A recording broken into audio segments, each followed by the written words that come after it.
live long and prosper. I was going into Toshi Station to pick up some power converters. Lilu Dallas Multipass. Shut up and take my money. I grab Thar's hammer. What a saving. One does not simply walk into Mordor. X never, ever marks the spot. Winter is coming. You're a wizard, Harry. Stay a while and listen. Hey, old Kermit the Frog. Bow ties are cool. So say we all. This is a Play on Nerds. Welcome to episode 224 of A Play on Nerds. Oh my gosh, it's come along so far. I'm one of your co-hosts, Jarman. I'm the other co-host, Steve, and we're here to do something. That's right, and that something is we're going to honor and bow down to the live-action remake that everyone asked for. Mostly still animated, though. Mostly still animated live-action remake of How to Train Your Dragon. And this movie, little known, was based off of a early 90s film where a young boy learns to befriend a dragon and raise him as his own. Called Dragonworld. And Steve found this wonder for us that he apparently watched. This is a movie I remember watching either on TV or maybe a rented VHS tape in my childhood. And boy, does it hold up to childhood understanding of good cinema. Boy, is it a movie. Boy, is it an hour and 20 minutes long. Yes. But before we get into that wonderful movie, Steve, what have you been up to since we last chatted? Oh, man. A lot of work. We got to go do some time at the zoo. Nice. Which was exciting. Met with some of my kids' friends' parents there. Did the zoo as like a group. And this week was the kids' last week at school. So Dilly had his last day of pre-K. He starts kindergarten next year. Wow. Joyce had her last day of second grade today. And they are both officially on summer break. I will say their first summer break movie night. Third grade is where I really started cementing regular memories. Before second, that's really yeah. where I started holding on to all the bad words I was learning. That's really where. So that's exciting. And then on the nerd front, I started a new campaign of D&D. Mm-hmm. The last one, I took them through a module to sort of feel it out, new group, make sure everyone plays well together, and they passed that litmus test, and so now we are going on to a more full-bore character kind of Gotcha. And you're still doing the toy campaign as well, right? This is an interesting experience for me. So the toy campaign's been running for almost 2 years now. Wow. Coming up on it. And I've already built this like huge world and all these factions and stuff. And I wanted to do homebrew, but I was like, I don't want to maintain 2 homebrew worlds. That's too much. That's the border I don't want to get into. That's a lot. So what I'm doing is I am bringing my new group into Toyland. Oh, that's a smart idea. And so they are starting at the same point. For the places that my other group already went, I have the world built out, characters and that sort of stuff. The general plot points will stay the same. Yeah. But then, they're going to go somewhere the other group didn't care about. And I'll get an opportunity to kind of flesh out more of the world, which then I'll in turn get to use for the other group. And then you can make it into an official module at some point. Yeah, that's sort of, that's maybe the long-term goal, and I'm not even sure about that. Yeah. I'm thinking about how much I would have to rewrite and do. I'm doing some of that here. Like I'm certainly learning from my lessons from round 1.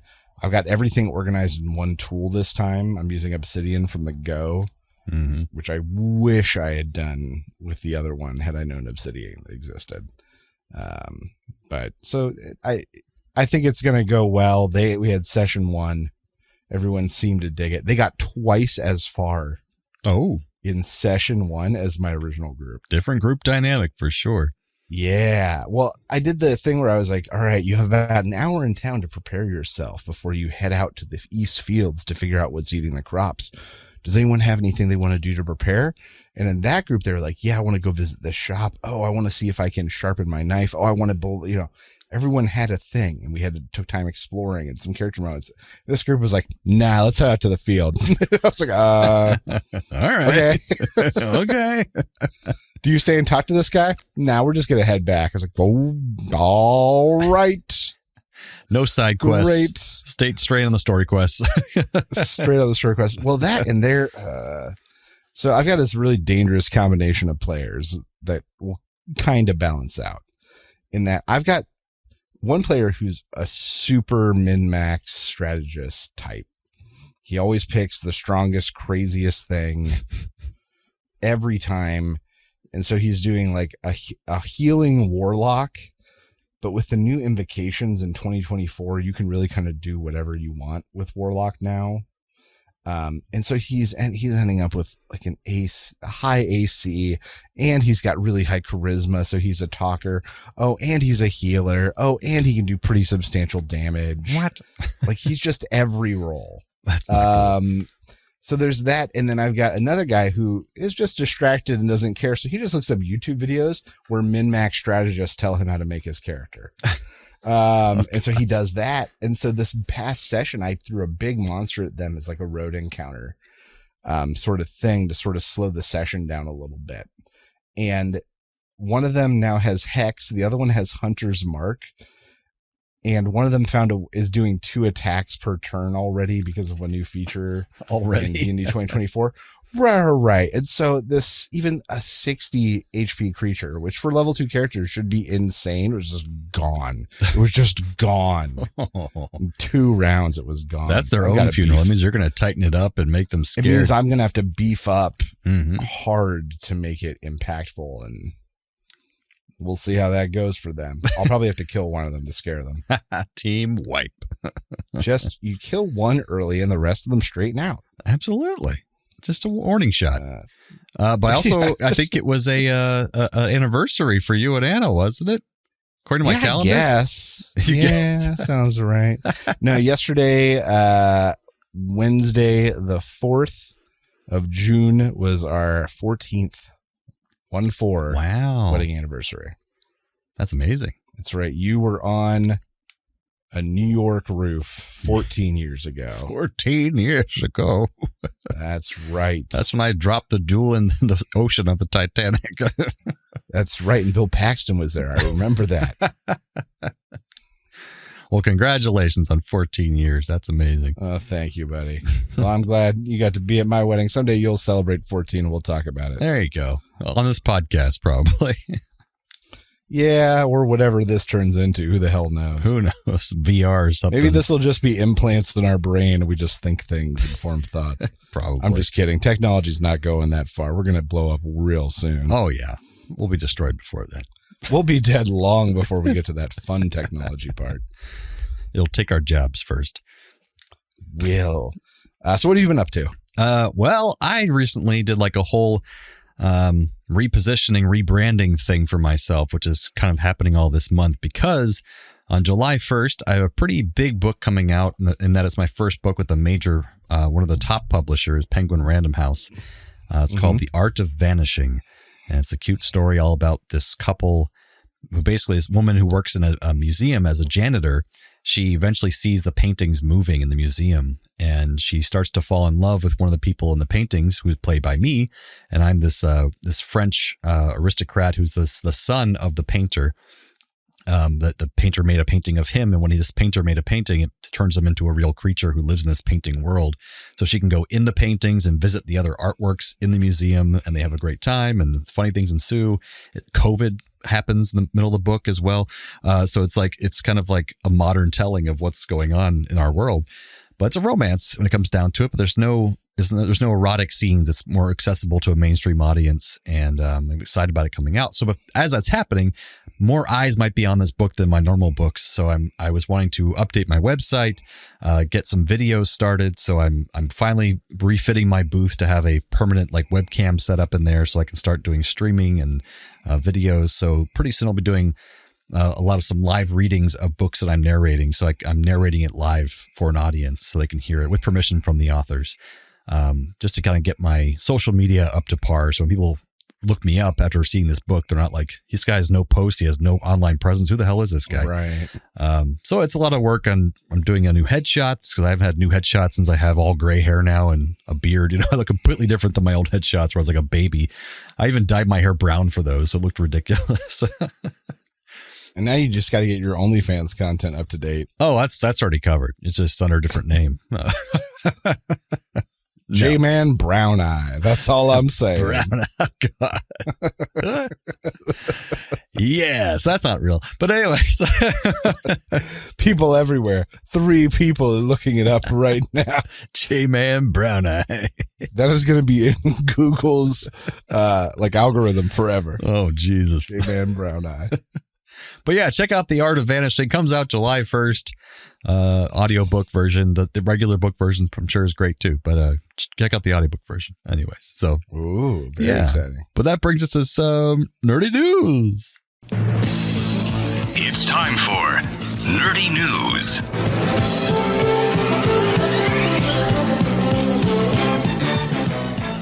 All right. The cheeky name for my cheeky story this week is The Capuchin Stole My Baby. Perfect. No notes. In Panama, there are male white-faced adolescent capuchin monkeys. And this all started in 2022, where there was a young male that researchers nicknamed Joker. Well, Joker decided to go and steal a baby howler monkey from its troop and then wear it as a backpack. He wore this thing around for days. And some of the other capuchins saw that and were like, man, did Jake get a new hairdo? Man, we got to do that. And so a bunch of other adolescent male capuchins went and stole more babies and also wore them around as backpacks. This trend resulted in a total of 11 other baby monkeys being stolen and put on capuchin backs. All the babies died. I'll just get that out of the way right did now. they? They're all gone. Oh, no. While the capuchins did not actively harm them, they also didn't take care of them. Oh, no. It was like giving middle school boys Tamagotchis. They're all going down sooner or later. God. So what is the leading theory that scientists have for what's happening here? Well, capuchins have limited social interactions and they have no predators, so they think they were just bored. That's scientists' leading theory right now is these monkeys got bored and decided to kidnap other monkeys and wear them. Scientists have never seen anything like it. They can't identify an evolutionary benefit from this because the capuchin and the howler monkeys are not in competition for food or space with where they live, like in the trees. And while there are records of monkeys killing other monkeys' infants, it's typically to take out rival troops or in a battle for territory. It is not just because they got bored. But this could lead insight into primate social development, maybe give us clues into where we came from and how our social structures formed and why sometimes humans just do things just for the hell of it. Yeah. You know, we do that shit too. Or like We also all like remember- the keeping up with the Joneses thing. You know, that guy buys a car. I want to buy one too for no apparent reason, just because he has one. You remember, you know, when ska came back for that hot moment in the early 2000s and suddenly we all had chain wallets. It happens. You get bored. Yes. I'm laughing so much too because I happen to see on TikTok a video news report of this happening. So I seen the video of them putting them on their back and like walking around with them. And I'm like, why doesn't the baby run away or something? But it doesn't. Because at that age, all it knows is to hold on to hair. That is literally all it knows. It's really so weird. that is the capuchin stole my baby. Because it did. Well, that brings us to our main segment, talking about the wonderful movie Dragonworld.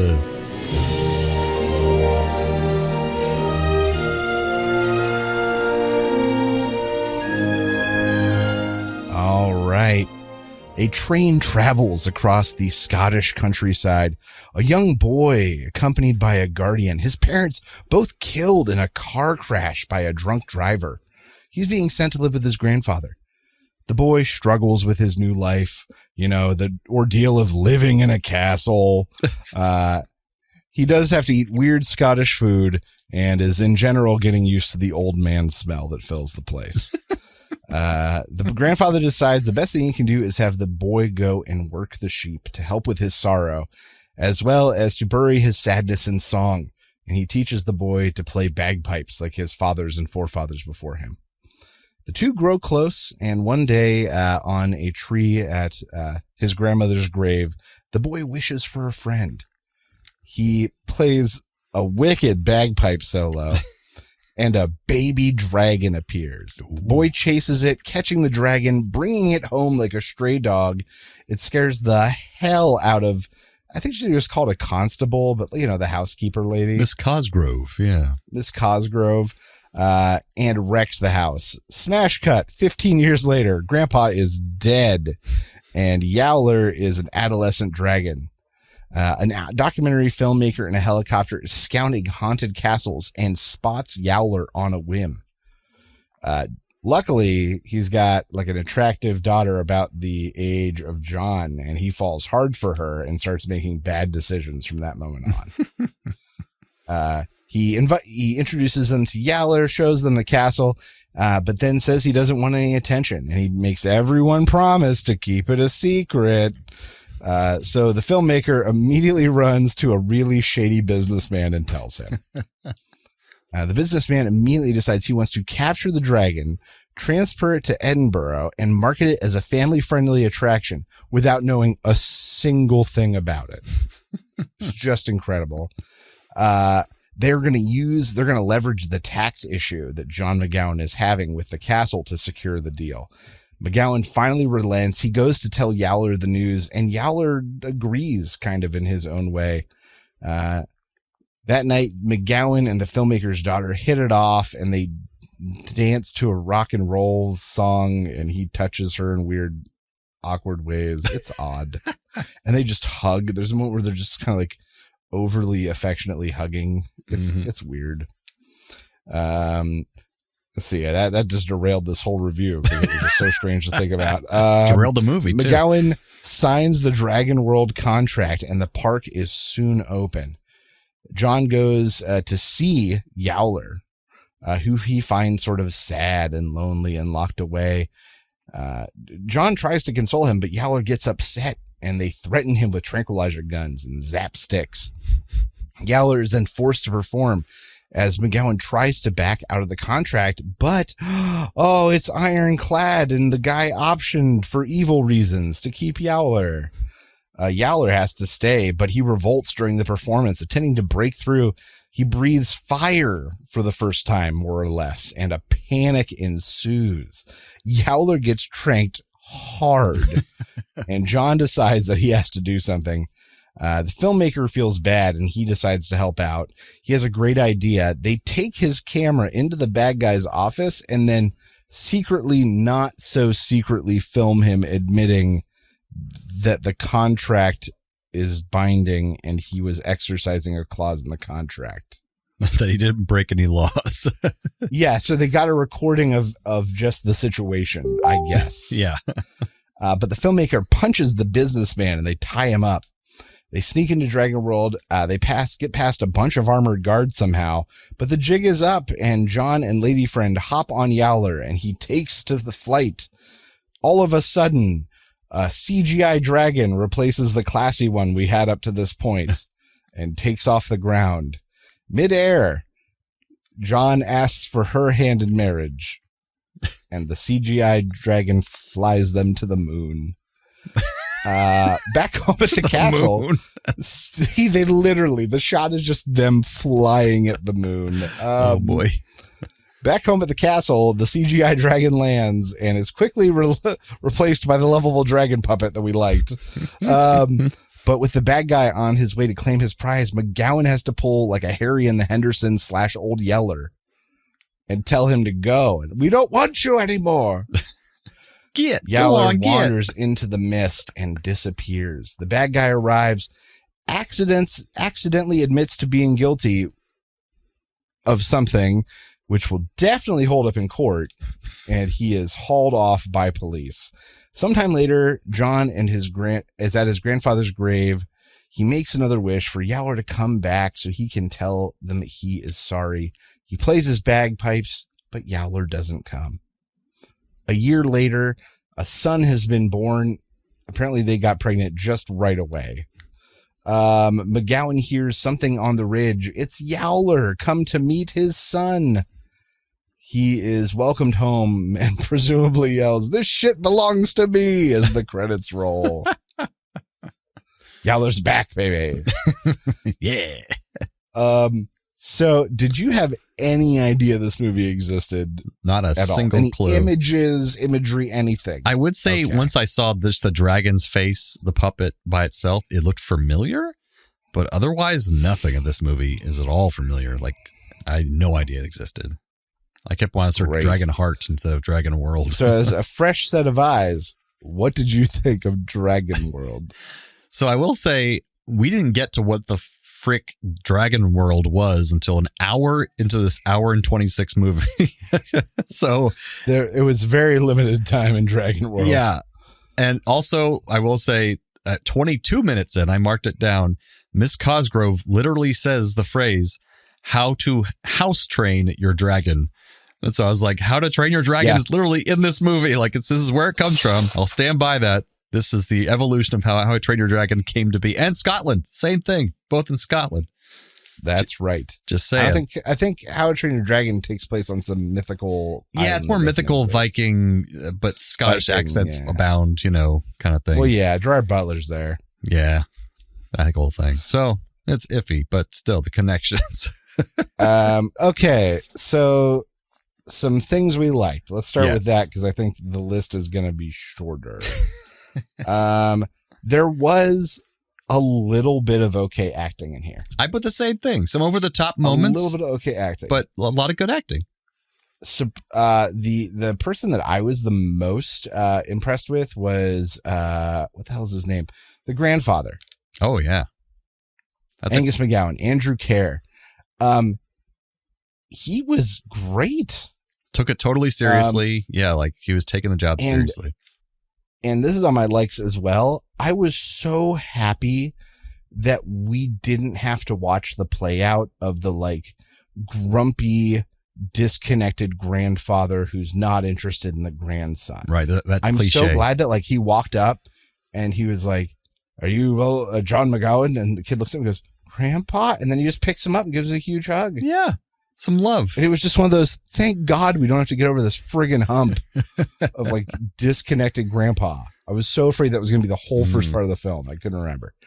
That being said, we did get some nice kind of like growing pains moments where the kid is nervous about them driving on the wrong side of the road. And then he finds his grandpa's whiskey and grandpa's like, "Well, why are you so nervous?" He's like, "Well, the guy who killed my parents was driving on the wrong side of the road and had whiskey in his car." And grandpa took the thing and went, "The hell with it," and just threw it out the window. Yeah, it's like, whoa, that's that a great guy. Great opening moment and really established him. So I'm going to dare to say this was a really good movie up to the time jump.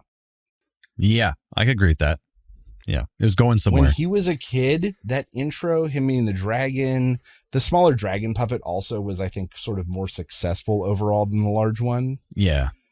Because there was mostly the puppet that we saw, and then there was a little bit of stop motion, but not a lot. When they transitioned it to big, there was so much more stop motion that did not look good. When they just focused on the face of the big one.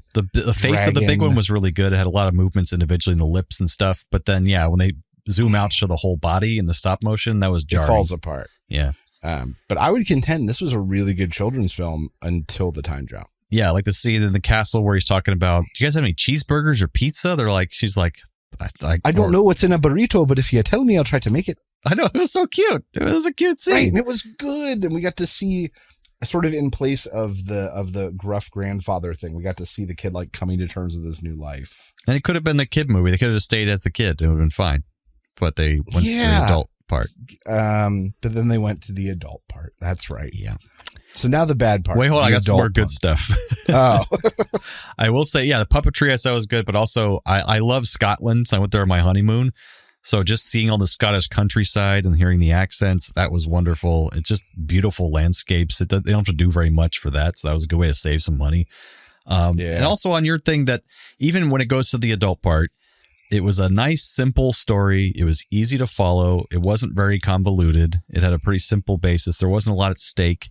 And that's also kind of ties into the bads I'll talk about later. But for the good part, it was easy to follow. And some of these movies we've been watching recently get way too convoluted, too much crap going on. And like, what are you thinking? Like, just make it simpler. This was a very simple story. Very simple story. In that regard. Yeah. So bad things. Yeah, go for it. Bad things. The rest of the movie.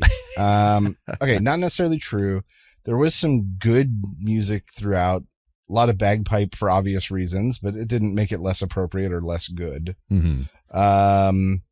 Some of the puppetry, like the puppetry effects, both of Little Yowler and Big Yowler, were really good.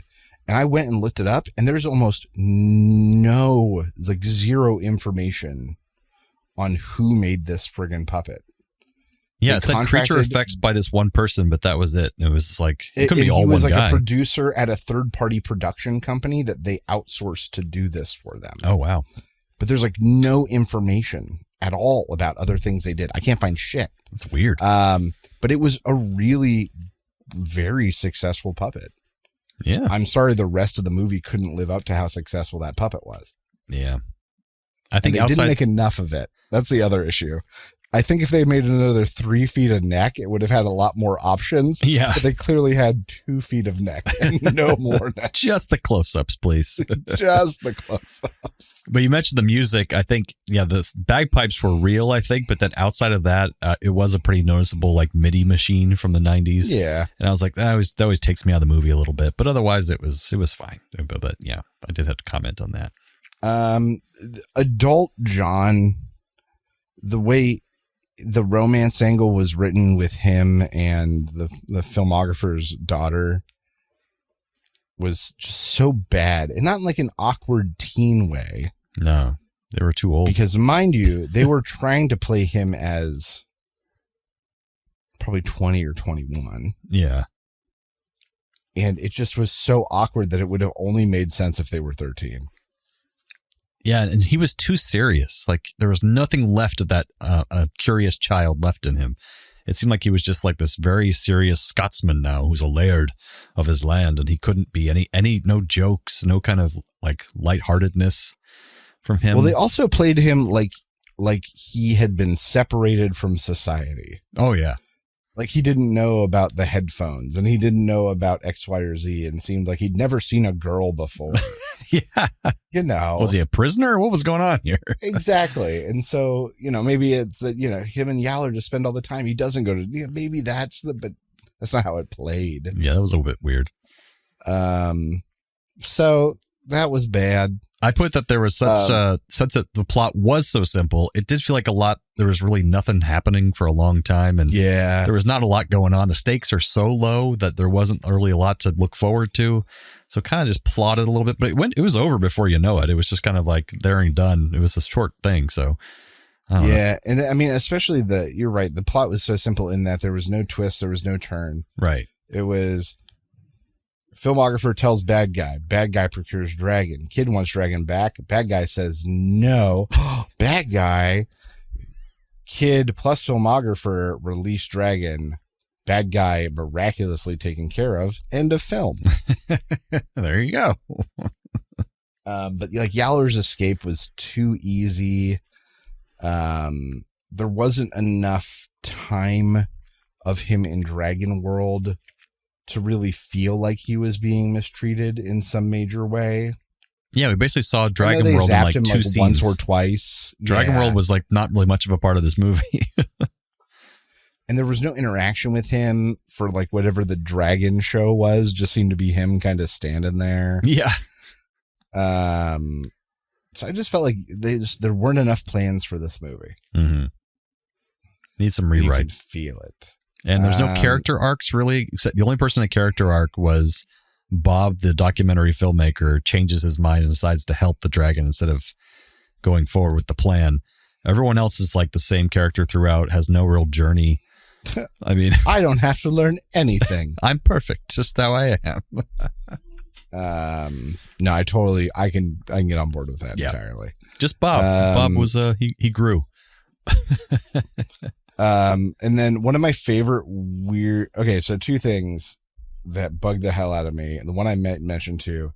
The CGI was so incredibly bad and jarring. Yes.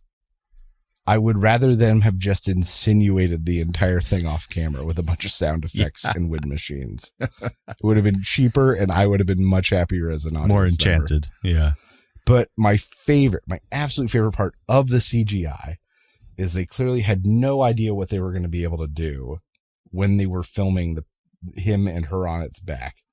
So the dragon literally lifts off like this into the air, almost vertical. And then the next shot is a cut of them just horizontal looking at each other lovingly.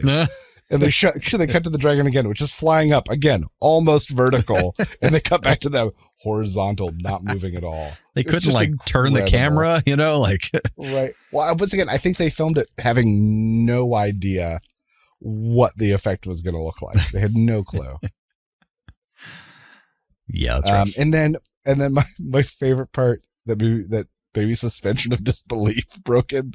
So it's at the end. The bad businessman comes to reclaim the dragon, and the police show up, and he's like, "Yeah, arrest them, get my property back." They're like, "Actually, we're here for you. You just admitted to something, and you're under arrest." And the cop grabs the businessman, which makes sense. If he's actually under arrest, that's fine.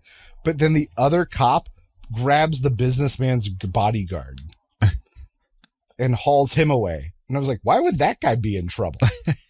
In case you want to start anything. Right. But it was just one of those, like, why did he manhandle that guy's hired help? I don't understand. He was up to something. He was smuggling or something. It was completely unrelated. Smuggling. So that was enough to make me go, what the hell? And that was in the last 2 minutes of the film. Didn't even notice that. Well, you didn't need to, because this is a pretty forgettable movie. The only good part is that it was only an hour and 20 minutes long. Yeah. Truly. And the photographer's daughter was gorgeous. That was nice. But and I know her from something. I don't know what it is. Yeah, I tried looking at her IMDb page to try to figure it out. No clue, but I know her from something. Yeah, she looks very familiar. But I might also just be misconstruing her with Daryl Hannah. She has similar appearance to her. Yeah, I can see that. Very similar. To all our young people out there, you won't know who Daryl Hannah is, but that's fine. She was in Splash. Splash. So yeah, not necessarily a recommend. Your kids might passably like it, but probably not anymore because movies are so much more flashy these days. So not a recommend, folks. Movies don't move like this anymore. No, it's too slow. Too slow. For an hour and 20 But I will minutes. argue it was a good kids film until the time jump. Agreed. I truly believe that. So only a few trivia things for this. The Duke of Rutland, who's the real-life owner of the castle seen in the film, made frequent visits to the set and got to be a temporary puppeteer on the dragon. So there's some puppeteering knowledge there. Lila Kay, who played Miss Cosgrove, and John Woodvine, who played the bad guy, Lester McIntyre, they both appeared in American Werewolf in London in 1981 together. They were also in that movie. The type of dragon shown in this movie is technically a wyvern, or a wyvern if you're saucy. Yeah. Wyvern are depicted as having 2 legs, wings for arms, and a long venomous tail. So they don't have extra arms in addition to their wings. Yeah, not the 4 like a dog plus wing. Exactly. That'd be a full-on dragon. Or I'm not sure. Sometimes there's one that has just wings and no feet and no arms. I don't know what that's supposed to be. And there's one with no wings, and that one's a lizard. Yeah. And apparently they are a symbol for folklore and heraldry. So there was a sequel to this film called Dragonworld: The Legend Continues. It was released directly to video in 1999, although it was filmed in 1996, so apparently had some trouble getting there. The film bears little relation to the first film and has received mainly negative reviews from critics. It stars that one guy who's who was a Disney kid, but now he's an adult actor doing some things. I forgot his name. But it takes place technically between Johnny as a young boy and then him becoming an adult. So it's kind of like a prequel but like after the time, it's before the time jump, but after this first scene we see. So he's still a boy, and he has to fight this knight. Well, basically, in the remote Scottish Highlands, a place steeped in myth and mystery, there lives a boy wizard. He's now a wizard, apparently, and his name is John McGowan. And his only true friend is Yowler, the last dragon on Earth. But Yowler is in terrible danger. His arch enemy, the Dark Knight, has returned and is determined to slay the dragon so that he might use the magical powers of the creature's blood to unleash a new age of darkness on the planet. Only young John can save Yowler, and so begins the ultimate battle between good and evil. And that sounds so much better than what we just watched. I know, but apparently it got terrible reviews. So. It probably isn't, but it sounds better. You're right, it does.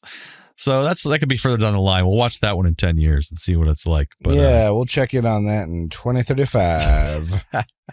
But Steve, I have a dragon-related bit for you. It's called Binge, Bin, or BS. So basically, I'm going to read you a short plot of a movie, the summary, and you tell me if it was a straight to VHS or straight to DVD release, so basically the bin, or if it was straight to streaming, which is a binge, or if it was completely just made up and it's bullshit. Fabricated. Okay. You give me plots or you give me titles? I'm going to give you the title and then also the summary. Okay, got it. Let me make sure there's none here that are obvious that you would know for sure one way or the other. I don't think so. So if you know any of these, then you're in good shape. Okay, first one. The Magic Sword, Quest for Camelot. A teenage girl and her blind dragon sidekick go on a quest to recover Excalibur from an evil knight. Along the way, they meet a talking axe, 2 conjoined dragons, and a forest of singing rocks. What is that one called again? The Magic Sword, Quest for Camelot. Yes, that's definitely real. It's an animated film. So is it straight to VHS? Was it a straight to streaming? Or was it as a more recent? Or was it... It's got to be a bin. It's got to be straight to VHS then. Perfect. There you go. You got it. It is real, but I know it's not new enough to be streaming. You got it. I remember the cover for my Blockbuster. I think in most places it was just called Quest for Camelot, but if the full title... That's why I asked you for the title again. I was like, no, that one was called Q something. There was a big Q on the thing. Yep, exactly. Second one, Dragon Kingdom. A band of medieval soldiers journeys through a land infested with dragon-possessed humans. Only a warrior monk can stop the curse before it spreads to the capital. That sounds like BS. That is not BS. That is straight to Amazon Prime in 2018. Goddamn, what's it called? Dragon Kingdom. Dragon Kingdom. Okay. All right. Number 3, Blaze Worm, Fury of the Ember Queen. When an arsonist unknowingly awakens a fire elemental dragon beneath Chicago, only a disgraced firefighter and a Wiccan YouTuber can save the city.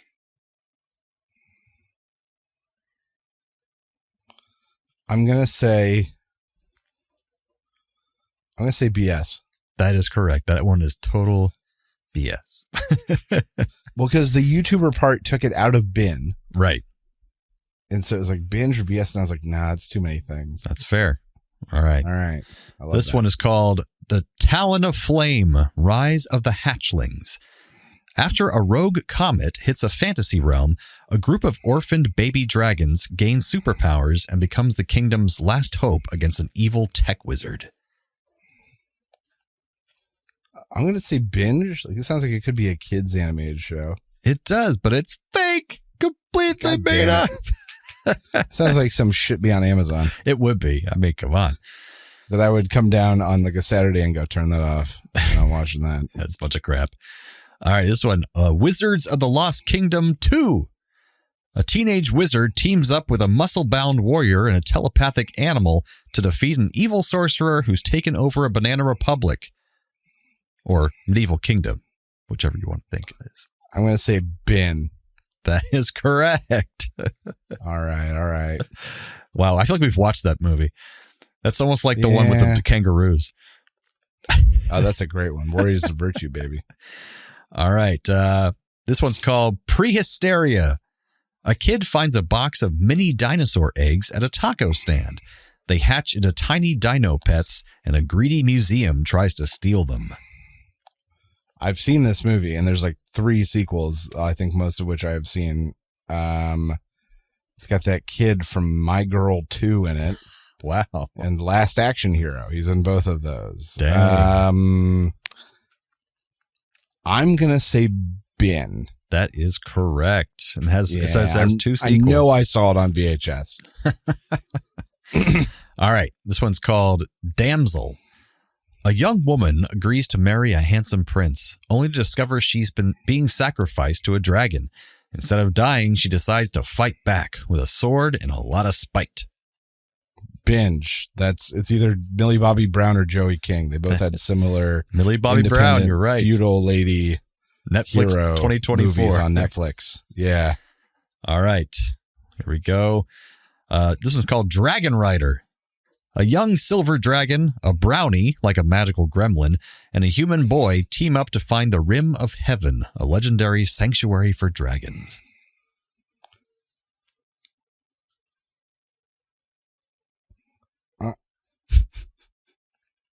I'm going to say BS. That is the side of incorrect. That is a binge. It was a streaming Binge? sensation back in 2020 What? on Netflix. It was a series, yeah. Oh, it's animated. I actually did watch some of that. Yeah, I remember it was popular for a while there. All right. The Legend of Firetail. A gentle dragon with a flammable tail is banished from his volcano clan and must learn self-control while helping a cursed knight rescue his sentient armor. BS. That is correct. That is completely made up. The sentient armor felt weird. But it could be cool. I'd watch that. Last one, Quest for the Mighty Sword. A shirtless man with a magical blade fights stop-motion monsters, saves a glowing princess, and yells "Arg" a lot. I'm going to say that's Ben. That is correct. Well, you said stop-motion animations. That took Binge completely out. Yep. We would hope. It sounds just feasible enough to be a film. Apparently part of the A Tour of the Fighting Eagle series, straight to VHS in 1990. All right, let's see how many you got. Of course, A Tour of the Fighting Eagle. 1, 2, 3, 4, 5, 6, 7, 8. You got 8 out of 10. Well done. Damn right. I know random dragon shit. 2 or 3 of those you knew, like offhand. You're like, I've seen that. I know what that is. Prehysteria. Yes, I definitely knew that. That's a weird one. Oh, there's a bug in here trying to attack me. But that means it's time for Radical Recommends. Recommend. If you have the means, I highly recommend picking one up. What do you recommend I do? I recommend Pleasant. All right, this week my Radical Recommend is something for the D&D nerd inside all of us. I've gone through many different map drawing tools. And the fact of the matter is Owlbear Rodeo that I use and I love, their drawing tools suck. It's like their one big weak sauce is that this is for online drawing tools, I'm guessing. Online stuff. But there's all these really high-end World Anvil level tools for doing maps with kingdoms and databases and interactive crap, and Roll20 has animation. I don't need any of that. I don't need any of that stuff. So I'm always on the lookout for a digital map making tool that is easy, that I can slam things together in, and that I don't need a PhD to goddamn run. And I have found a great contender. It is in technically pre-release right now. There is a demo available on Steam. I did the demo and then ended up purchasing it. Nice. Because I enjoyed it so much. It's called Canvas of Kings.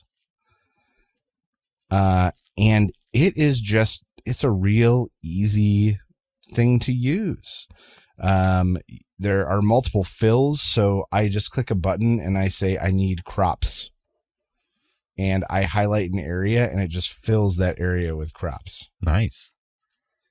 And then I can opt if I want it to have a fence around it. And then when you do, and then it has nice and easy snapping. So if you need a road to run alongside that fence that you just drew by hand, you just put snapping on it. It'll just snap straight to that thing without, or you can draw it freehand if you really need to or want to. If you need to do a crazy shape. There's some really great tool building things where you basically give it a theme for the building. They've got pre-picked themes, and then you just draw kind of the shape you need it to be. and it'll make an inn that is the size that you just drew.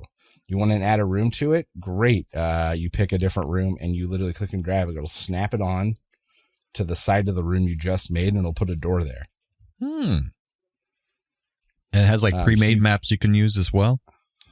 I have not found any yet, but I'm sure they exist. But it's not. It's just a really clean, light map drawing tool. Nice. All the bullshit taken away. Yeah. Once again, I don't want to need a PhD to or to spend 10 hours learning a tool. Yeah.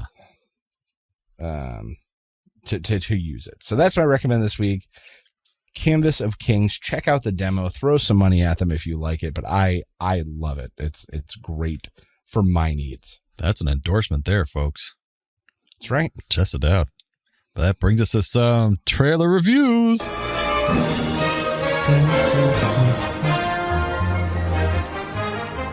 All right, this week we're talking about Guillermo del Toro's new project coming out to Netflix. That is Frankenstein. What is this story? I've never heard of Frankenstein before. What is that? Some kind of new thing? I thought it was Frankenstein. Oh, you might be right. Frankenstein.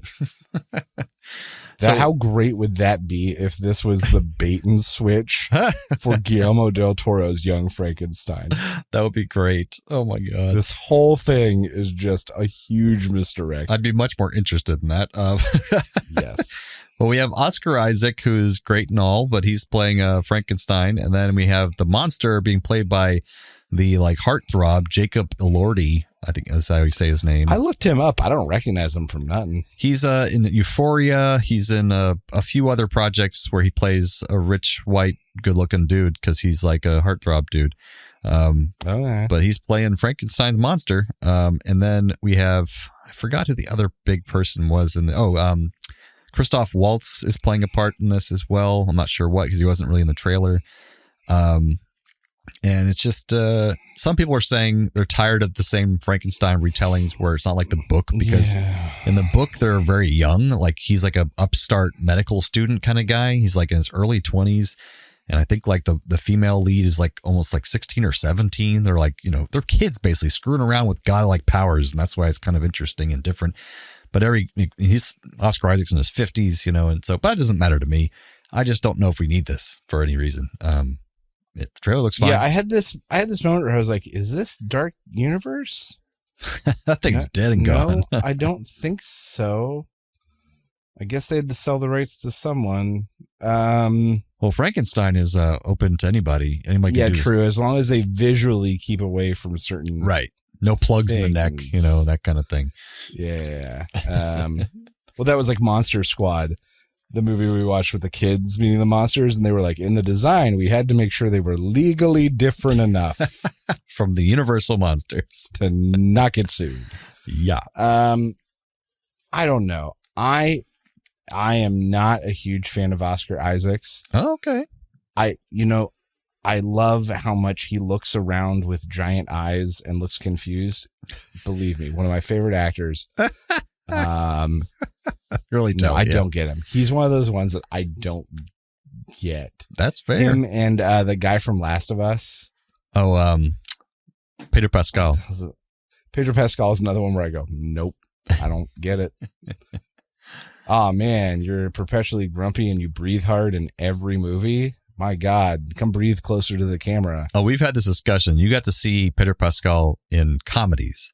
He's so much better in comedies than they say. No, his most bearable is that one he did with Nicolas Cage. I loved him in that. It's amazing. And then he was sticking all these roles, but he doesn't get to play his actual self. Like he was great in Game of Thrones because he was charismatic and goofy and over the top. Yeah, almost like an actor, right? Yeah. He doesn't get to play himself. He's got to be an actor. Well, they have to play these grungy parts where he's like, he's not his person. It's like Chris Pratt. Stop making him play serious roles. He's not a serious person. I don't know. Stop making him play Italian plumbers. Yes. How about that? But no, so I do not care for him. I have never cared for him. Maybe this will be the movie that turns it all around, but I'm going to guess no. It looks well made, I guess, and creepy. And it certainly looks high quality. The cast is of a high caliber. I don't know this Jacob kid, but you got Christoph Waltz. You've got David Bradley, who was in Harry Potter and Game of Thrones. You got Ralph Ineson, who was in The Witch, The Vavitch, and he's playing Galactus also soon. Harry Potter and also Game of Thrones, now that I'm thinking about it more clearly. Yeah, he's playing Galactus in Fantastic Four. You got Bern Gorman from Game of Thrones and Pacific Rim. Charles Dance from Game of Thrones. A lot of Game of Thrones. I'm noticing a pattern as I'm saying it out loud that I didn't see until I was saying it out loud. So some good caliber actors. It looks like it, of course, is going to be high quality, high production values. Why do we need this story again? We don't. Like, I don't get it. And I don't know what they're trying to gain. If they had made it modern times, that'd be interesting. Yeah, but even that has been done in relative recency. I guess like there was that thing where they tried to make it like a teen romance on the edge of Twilight back in the day, with Vanessa Hudgens, I want to say, was in it. Really? I don't remember that. Beastly. Oh. Let's see if Steve is right. Was it actually the Frankenstein story? Beastly 2011 with Vanessa Hudgens. Yes, Steve's brain. I couldn't pick her out of a lineup. And Alex Pettyfer when they were really still trying to make him happen. Don't remember that name at all. Do you remember the movie I Am Number 4 that was supposed to be like the next big franchise? He was the lead in that, and they hedged everything on him being the next big thing, and then they made bad movies instead. It's like, you're number 4 forever, never number 1. You know the worst part? The book series, real good. Real good sci-fi. Nice. I've read 4 or 5 of them, I think. Didn't work out. Yeah, no, it did not work out. But I don't know what audience they're courting. This doesn't even come out at like a Halloween-y time of year, I don't think. Yeah. Oh, they've got it pegged for November. Okay, so right after Halloween. Or if they're smart, they'll release it October 31st. I guess. Or anything. Except for they won't do that, though, because that'll be in direct competition with Stranger Things, now I'm thinking about it. Ah, that's why. They won't do that. Mm-hmm. Oh, no, wait. That comes out. I'm very excited about Stranger Things Season 5. The first part comes out Thanksgiving. The second part comes out Christmas. And the finale comes out New Year's Eve. Oh, wow. They're spacing it out. They got it figured out. They're going to dominate everyone's living room for 3 separate holidays. Some people are saying it's been too long. People have lost interest. That's what people are saying. Yeah, and all those people are the people that are going to make a fake email address so they can set up a 1-week subscription to Netflix so they can watch it. People are saying this is terrible. We don't want it. Look, unlike, I'm going to compare it to Lost. Unlike Lost and other similar things, I don't feel the down season. Like some people didn't like 3. Okay. The one in the mall. Okay. But I thought they were all strong entries. Me too. They all told different stories, good character development, kept a good, funny, lighthearted through line throughout by relying on those character relationships they took time to build. So like I'm all for season 5. I'm gonna love it. I'm gonna watch every part of it. I'm gonna rewatch the whole thing up into it. I'm gonna watch YouTube videos to remind me what happened. That's right. You're gonna watch so many of them that you could have probably just watched through again. No, just 4 recap videos. Or 1 big long one. 7-hour recap videos. We're still having to watch. We haven't watched Andor yet. We haven't watched Skeleton Crew. We haven't watched Daredevil Reborn. We haven't watched all this stuff. I really enjoyed Skeleton Crew. Really dug it. Andor, spoiler free. It's good. I'm not digging this season as much as I enjoyed the first. Gotcha. All right, so Frankenstein. I'm going to give it, Raul goes and pours himself his favorite wine, from the bar, puts a big glass, kicks his feet up, starts to look at his paper, takes a big slug of wine, and then as he tastes it, he tastes something mealy on his tongue, and he looks, and there's a little white pill dissolving on the bottom of the glass. Oh, God. He goes, "Oh, not again." He just passes out. Smash cut to him waking up. Where am I? There's bright light above him. He goes to reach up his hand, but he can't because it's strapped down. Oh, no. Either side. There's a bunch of electrodes attached to his head. As he looks around, he finally sees Gary Busey in a white doctor's coat in the corner. "I'm so glad you're awake, Raoul. I can't wait to show you my experiment." And Gary Busey brings 2 electrodes over, and he holds them up by Raul Julia's head, and Raul looks really, really nervous. But then the camera follows them as he takes them down and then puts them on Raul Julia's testicles. Oh, God. I was like, Gary, please, don't. Do you know how to do this? And then lightning strikes. Gah! Scream and blackout. And that's how Raul Julia got super balls. That's right. That's how he became Spider-Man. And webs come out of his balls. That's right. I'm giving this one. Raul Julia before he became an actor, was a noted scientist and doctor in the biological arts, and he was putting together this creature that would become something of his fantasies, because he always wanted to be an actor. So he took the dead body parts of all these different famous actors and put them together, and he, with his experimentation, the lightning strikes, and this creature comes alive, and it goes, "I'm an actor. I'm not a Gary Busey." He's like, "No, this is not what I wanted. What have I done? I must do it myself. You played God, Raoul." It went wrong, horribly wrong. So he becomes an actor to prove that he can just do it himself and not create this monstrosity that was never meant to be, that went on to become the Gary Busey. It makes sense. Checks out. Yeah, story. I mean, everything that we say always makes sense, no matter how it gets. Well, that brings us to the end of episode 224 of A Play on Nerds. Join us next time, the much anticipated Jurassic World Rebirth with Scarlett Johansson and that other guy. It's coming. So we want to honor another film, a film whose original also came out the same year as Jurassic Park. Of course, we're talking about a rule of 3 with Carnosaur 3, Primal Species. Yeah. Pretty sure you can find it on YouTube. It's on YouTube. It's going to be real good and or real bad. But either way, we're going to honor Jurassic World, I feel like. Yeah, we're doing our own little part here, you know. Come on back and be our nerdy audience. We will keep on coming back to be your nerdy co-hosts. And thanks again, Internet. Stay nerdy, my friends.